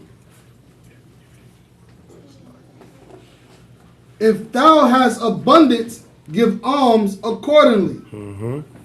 If thou have but a little, be not afraid to give according to that little. Verse 9. For thou layest up a good treasure for thyself against the day of necessity. Everybody got a day that they're going to be judged, and everybody got a day that's coming. You need to give according to what you can give. Right. You got time, you try to make time to go to the gym. Right. Nigga, do push-ups in the school. Mm-hmm. You don't got to pay a gym membership. You can come and bring them dumbbells up here, and we can all work out together after class. Right. If you want to go work out, we can run around the block, do push-ups and all that, but you know what we need you at? Here. That's what we need you at. You need to give more abundantly to the work. Walmart getting all your time. We can't get out of hell because Walmart is growing, becoming an empire, and now they in China. Walmart then grew to China, but we can't get 10 men to come to class. Because your sacrifice goes to hell. Damn. Why? How are we going to ever get out of hell if we keep building it? We making hell strong as hell. This don't make no sense. Hell is so strong. Hell got nuclear bombs. They got lasers. Hell got AKs, AR-15, the Starlink, satellites. And what you got? You got a garment department and a media department. And we just got to, no. You're going to give God all of your time now. That's what you're going to do. You're going to give the Lord your strength. You're going to give him your strength while you're young. You don't want everybody want to wait and come into the truth when they 60. Now they 60, they done all the evil they can do. They ain't got no more strength. Now you want to come serve the Lord. No more sweat equity. No more sweat equity. Now you want to serve. Give the Lord your strength while you're young. Give it to him now. Because we trying to get the hell out of hell, and the only way to heaven is through hell. You got to make it all the way through. That's how we going to get it. Keep going. Where you stop there? Nah, sir. Stop there at verse 8 so I can go to verse 9. Mm-hmm. It's like in verse 9, I'm going to 10. Verse 10. Because that alms do deliver from death, and suffereth not to come into darkness. Keep going. Verse 12. It's like in verse 11. For alms is a good gift unto all that give it in the sight of the Most High. Yeah, all of us help in some form or fashion. Your alms could be money. Your alms could be your time. Your alms could be shoes that you got left over or clothes that you want to give. Anything to help the work of the Lord, because our job is to heal the sick. That's our job. Our job is to heal the sick, raise the dead, make the blind see, make the lame walk. Our job is to do miracles. And your miracle ain't going to be done to the rich. We're not looking for the most highly educated person. That's not what we're looking for. We looking for us, people like us. I don't know if y'all know it or not, but we sick. We some sick people. Sometimes I be talking and I be like, people be trying to help me out a lot, and I can't accept help. He's like, oh no, I'm good. Somebody will try to give me something and I'll be like, no, don't worry about it. I'm good. And I need it. And I can't even accept because we sick. We can't accept nobody giving us nothing or helping us because we're so broken. We don't want nobody to think, well, I don't want you to think you gave me a handout. We got to get out of that. We got to heal. Give me Matthew in my last one. I think it's 9. Matthew 9. And like 30 something. 35. Go ahead. I was in the article about the rich and the poor man. Go ahead, read it. What you got? Ecclesiastes 13 and 15. Give him the mic. Give him that. They got a little. What you call the mic? It went dead. Oh, okay. So what now? Ecclesiasticus or E? Yeah. Ecclesiasticus what? 13 and 15 through 23. 13 and 15. Come. Ecclesiasticus 13 through 15.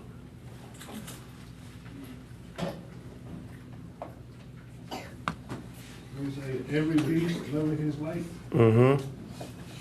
Every man loveth his neighbor. And then it's talking about the rich and the poor man. Yeah, and then they also go into that spot when they say when a rich man speak, everybody listen. But when a poor man speak, they tell you to shut up.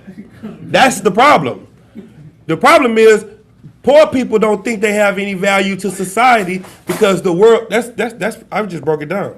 Okay. The poor men don't think they have any value to society because they're not rich. Let me tell you what Christ say. Give me Matthew 9 and 35. It's the book of Matthew, chapter 9, verse 35. It says, and Yahushua went about all the cities and villages, teaching in their synagogues, and preaching the gospel of the kingdom, and healing every sickness and every disease among the people. Verse 36, but when he saw the multitudes, he was moved with compassion on them. Stop. When he saw the multitude of what?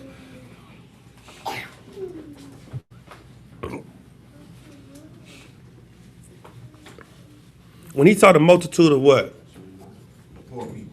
Of what people? Poor people that were gathered towards him. When he saw the multitude of the poor people, of the sick people, he was moved to what?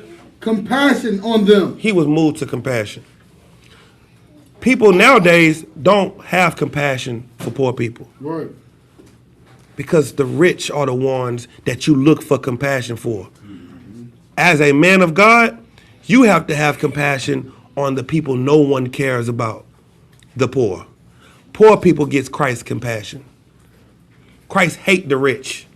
Christ constantly talked against the rich man and the man that wore the purple garment and the man that did this. And he always said there was a rich man and a poor man. The rich man was always the bad guy in the story. Every parable that Christ gave about the rich man, he was the bad guy, and the good guy was the poor man. There is a benefit to being poor. Keep going.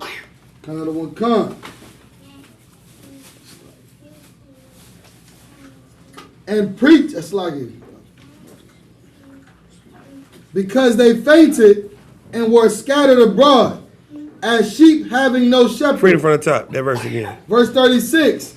But when he saw the multitudes, he was moved with compassion on them because they fainted and were scattered abroad, as sheep having no shepherd. When Christ saw them being broken on the streets, destroyed, high, on drugs, drunk, on alcohol, he was moved to compassion because he knew they didn't have no leadership. Right. That's what we have to do. We got to see our people and see how destroyed they are, and we can't say, "Oh, that's just a crackhead." Right. Oh, he just high. We can't look at them like that. We got to know that they don't have leaders because the Christian church failed them. The Muslim mosque failed them. All these different religions failed our people. And now our people are self-medicating. They're getting high. They just want relief. They just want a way out. And they doing everything but they don't want to kill themselves. So they doing everything to take their mind off the pain. Keep going. Verse 37. Then said he unto his disciples, the harvest truly is plenteous. The what? The harvest truly is plenteous. The what? The harvest is truly is plenteous. What is the harvest? The poor people, Give him a hand. He said the poor people. That's what the harvest is. See, because of religion, you think the harvest is when everybody come in. When all the people come into school. When all what people come into school? All the sick people. When all the homeless, when all of the people that need medicine, that need syringes, the people with wristbands, the people that everybody step over, that nobody pay attention to. When they come in, that's the harvest. But what? But the laborers are few. But the what? The laborers are few. The people that care about them are few. The people that ain't going viral from feeding the sick they won't feed them. They won't help them because they can't get no views. You see me? Give him his syringe. It's not going viral. So they won't help them. That's why your pastors are so evil. Because they won't help the people that Christ cared for. Right. If you're going to be like Christ, why won't you heal the sick? Who is the sick? The schizophrenics. Right. The bipolar people with post-traumatic stress disorder. Them the people that need the work. And we say, well, we ain't got time for them. We don't got time for them. Well, we do. We're finding laborers that have time for them. Right. All right? That's your job. So you don't have the liberty in this place to hate your brother or the poor, because that's our work. Our work is the poor, the sick, the shut in, the weak. We're gonna make the weak say that they're strong. We're gonna give them the strength, and we're gonna be brothers to them. If they stink, no matter what they got going on, we're gonna help them and we're gonna be there. But we can't do that if we don't sacrifice to come in here and get the teaching so we can be strong enough to deal with what they got going on. Because the demons on them, yikes. It ain't light. And some demons can't be cast out with prayer and fasting. Some demons need medicine. Some demons need to be touched. And sometimes you may have to touch them, you may have to slap the mess out of them real quick. You have to put hands on them to snap a demon off of them. They start talking straight after you slap them. Knock the screws out of Frankenstein with a slap. But they gonna get right. They be like, you know what? You sure right, bro. Damn, I was tripping. We've been knocking the screws off of people with chicken. Sometimes chicken will knock a demon off you too. People walk up on there, F y'all. Y'all need to get a job. Shut up. I can't stay. Hey, bro, you want some chicken? You know what? I do. I get to eating that chicken. I get to listening to the brother speaking. Hey, I like the movement, man. It's powerful. It's a powerful work y'all doing out here, man. Man, I love this, man. What that brother said when he walked away? I love you. That's what he looked. He looked at me. He said, "Hey, I like the movement. I'm enjoying the sermon, man. Hey, bro, I love you. From chicken. That's all. Our people are so hurt. Right.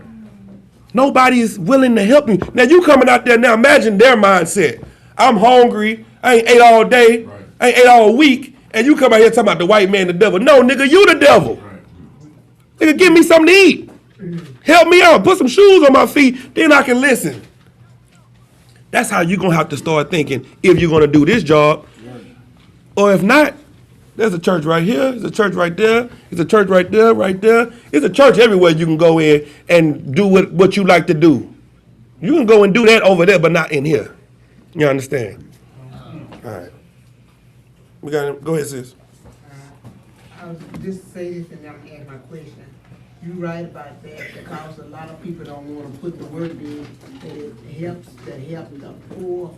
They don't want to put the work in. They want to take the credit but not the work. They want to take the credit, but they don't want to put the work in. That's right, sis. It's Revelation 20 and 15. Revelations 20 and 15. Sis. Word. It's the book of Revelations, chapter 20, verse 15. And whosoever was not found written in the book of life was cast into the lake of fire. Give me the verse before that. Verse 14. And death and hell were cast into the lake of fire. This is the second death. The what? The second death. The first death is the death that you take on yourself. The first death is the death you choose. That's you being born again.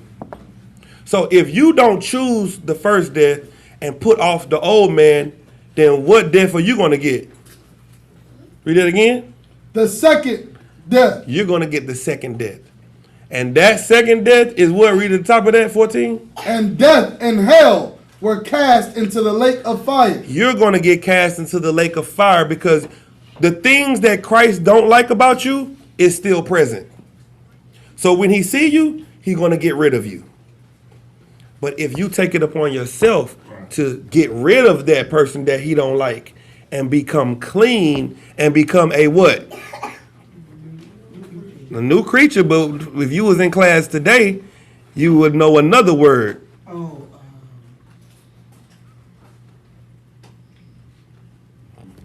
can't say it. Say it. Okay. Yes, you can. I can't say the words. Young brother on Shamar, what's the word? If you become a new what? If you become a what? Person. If you was in class today? New creature? Nope. What you If you was in class today, what was the question that we had earlier? When Christ comes back, he's looking for what? Oh. A what? Nope. No, virgin. Virgin. That's the new life makes you clean and you become a virgin. You won't get the second death. So who will be the people found in the book of life? The people found in the book of life are the people that killed the death. You got a new life. You got a new name. You got a new identity. Now you are going to be written in the book of life. When you come in this school, after 90 days, what happened to you? You get a new name. Guess where that name go? Okay, I see you. YATAZAQ. Okay. YATAZAQ. I see you. I'm on one. You locked in the book. Right. But if you don't ever get a new name, then where your name at? In the mother books. The many books. The many books. The books of judgment, which bring forth death. So they're going to be like, when all the sore strokes are going to be given out, when all the death going to be given out, they're going to be like, Lakeisha, Jonelle. They're going to be out there looking for you. Them angels is going to be out there finding you and destroying you because you are the one that didn't partake in the first death. So this death you will partake in. So all the people that's out there living their best life, Okay. You choosing what you want. And you're going to get paid. One thing about serving the Lord is you're going to get paid. You're going to get paid. You're going to, because the wages of sin is death. Or the gift of God is eternal life. You're going to get either paid with death or life. Okay? All right. We good, sis? Biblically, am I required to know what's going on? Because like the brother who got 30-some years and the other one who got like 45 years is really messing with me. I personally don't watch news because I can't really take it. But like biblically, am I required to know that stuff? Okay. It really is messy. The sister asks, is she supposed to know what's going on in the world because knowing it hurts? All right? Give me Ecclesiastes 7:7. Do you want to be wise or do you want to be ignorant? I want to be wise. You want to be wise. All right. The book of Ecclesiastes, chapter 7, verse 7. Surely oppression. No, riches.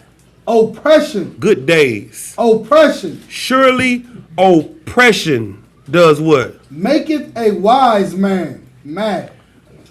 This is happening for you to be hurt. It's happening so you can be mad. All of these things you're seeing is the Lord doing it to hurt you and to break you so that you can see the world for what it really is. We've been looking at the world through the eyes of what they told us it was. Now, all the people that said racism is dead and it's old and that's the 60s, they're not saying that today. Not this week. Right. Let me show you something. Let me show you. Read this right here. Read the comparisons in Kyle Rittenhouse and Anthony. Camelo. So Rittenhouse, it says, in a town he wasn't a resident of, protesting. He was in a town that he didn't live in. He was protesting. But Camelo Anthony was where? At a track meet he was supposed to be at. But he was at a place he was supposed to be. The next one? Rittenhouse was 17, carrying a gun, federally outlawed until age 18. He was carrying a legal weapon that he's not even supposed to have until he's a certain age. Camelo? His age is 17, carrying a knife. He had a knife. Keep going. Rittenhouse was attacked after warning attackers he would shoot. People was trying to get his gun out of his hand because he was telling people, I'm going to shoot you. Keep going. Anthony was attacked after warning attackers he would defend himself. But Anthony said, hey, if y'all run up on me, I'm going to defend myself. Keep going. Rittenhouse unalived 2 people and injured 1. Rittenhouse killed 2 people and injured another one. So that means he shot how many people? 3. What happened with Carmelo? Anthony killed 1. Anthony killed 1 with 1 stab. Keep going. Rittenhouse raised almost $600,000 from conservatives for legal defense. While Anthony, conservatives want legal defense fund shut down or legally garnished. They made sure he didn't get no help. Last one. Rittenhouse was acquitted under self-defense, while Anthony, conservatives want heaviest legal sentence, which we know is 35 years in prison. You want to talk about, is racism still alive? Hell yeah, it is. Hell yeah. And you need to know it. That's how you keep your children safe. You keep your children safe by teaching them as they are little kids that the white man is the devil. And we don't trust them. That's what they have to know. You have to know the world that we live in so you can protect your children from that world. You have to see the world for what it is so you can protect people from the world. Because if you think everything's okay and you just let your kids go outside and play, You come outside and look for them, and they gone. Right. You have to sit on the porch and watch them. Where you going? Who house is that? Where you my man? Let me meet you. Let me meet your daddy. Who in there? How many people in there? You got any uncles in them rooms? Right. What's going on? Let me walk through the house before my kids go in there. I gotta sweep the house before my kids can go in there. That's what has to happen. Or you're gonna be a fool, and you're gonna be trapped, and you're gonna be hurt, and you're gonna get your heart broken because the world you thought you were living in is actually hell. And you didn't know it because you thought it was great. You have to watch the news. You have to get hurt. Oppression makes a wise man mad. If you're wise, this will make you angry. If you're not wise, you're stupid. That's what it's saying. And this is the thing that destroys everybody. The last part. And a gift destroyeth the heart. The what? The heart. A gift destroyed the heart. What destroys the heart? What stopped you from being mad? Everybody was mad about, dang, what was that case when the parents took that money?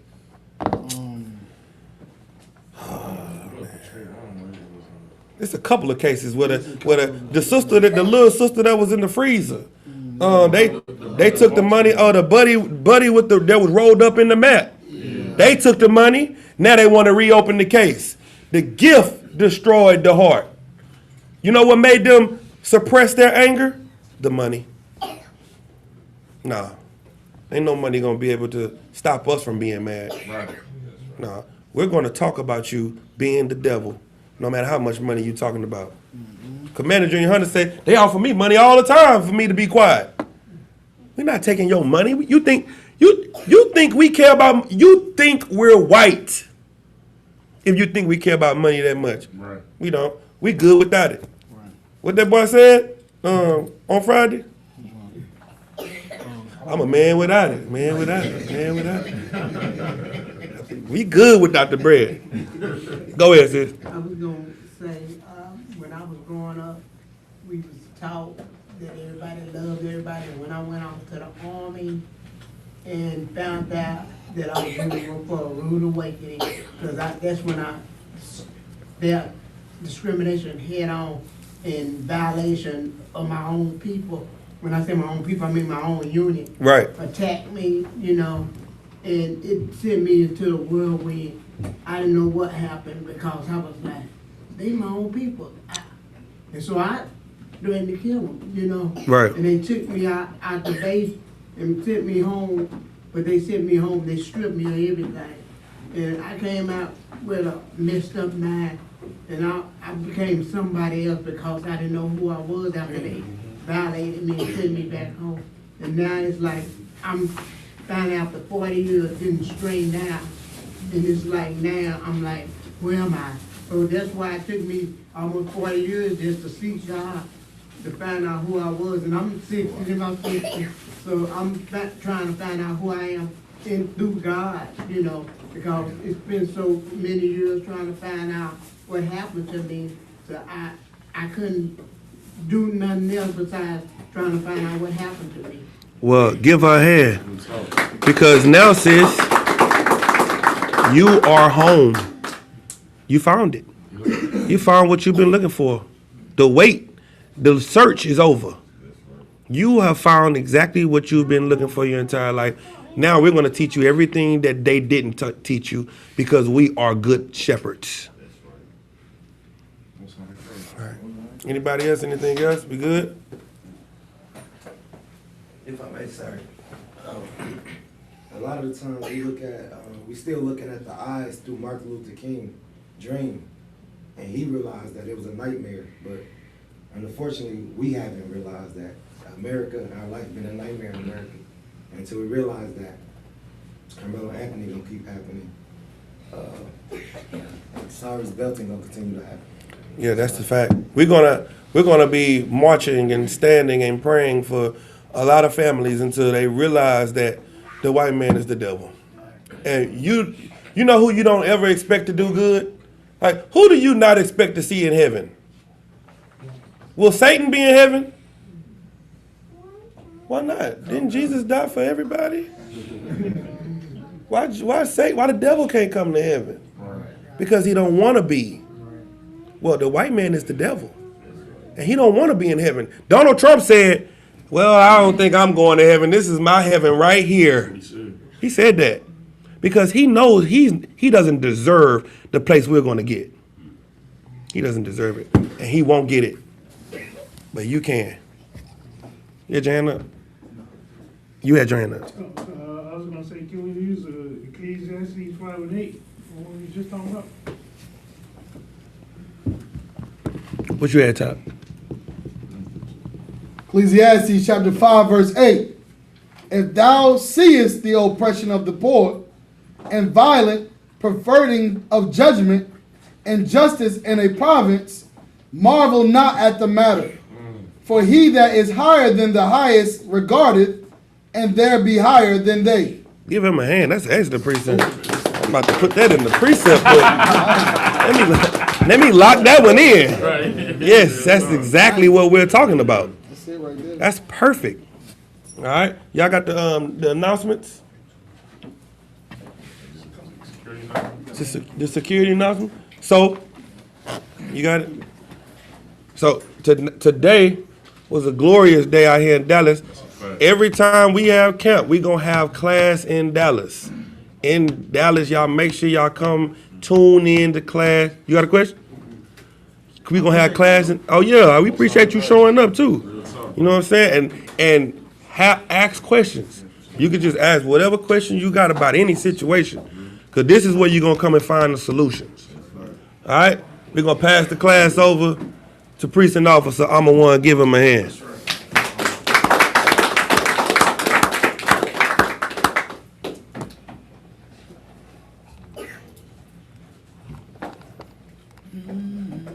Turn the camera.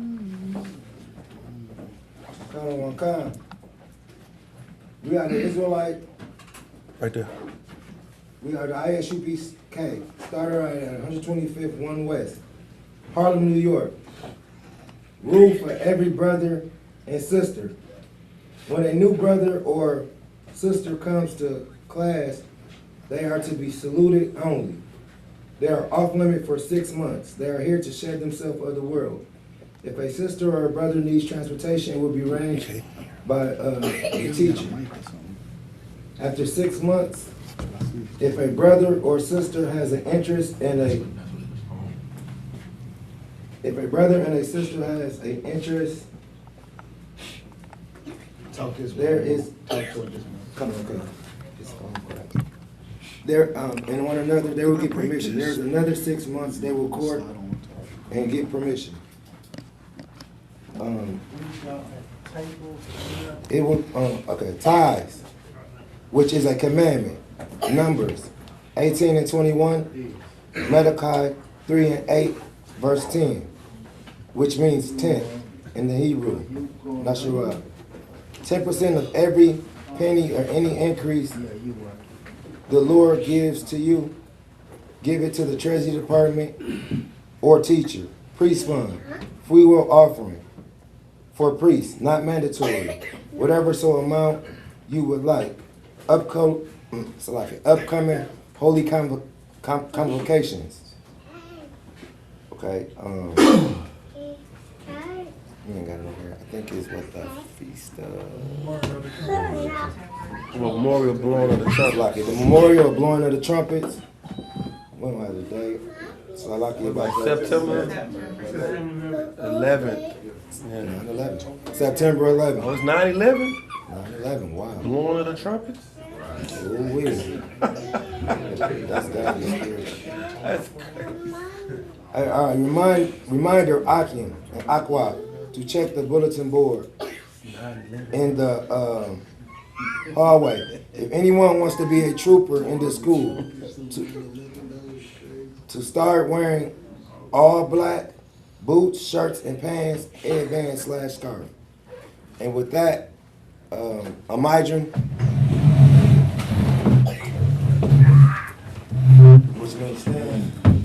It's the brother, not the sister. Not the sister. Not yet. All right. One courteous salute. A migrant. Shabbat. Amajim. Barak. Yahweh Hashem Yahushua Barakatah. Sisters, y'all can rise. Yajim Matah. Sar, we're going to turn face to sisters. Amajim to the sisters. We're going to give a courtesy salute to the sisters. Men of Israel, Amajim Shabbat. Amajim. Barak. Yahweh Shema Hashem Yahushua. Yahweh. Shema. Alatha. Bahashem. Yahweh Shai. Yajim Matah. Real quick, sir. Yeah, you go ahead, go ahead. All right, well, sisters, y'all gonna interlock your hands like this when this is a Majim Shabbat for y'all. So y'all start this way. And then when you get ready to say the salute, you'll put your hand over your heart, your right hand over your heart. When you get ready to say the salute, all right. And then you will just learn to salute over time. Practice it, all right. All right. Yajim Matah. Class dismissed.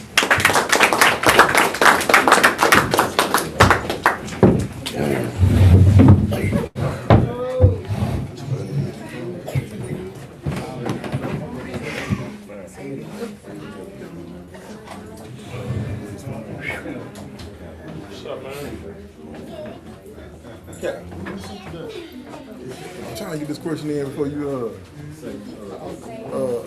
call the class.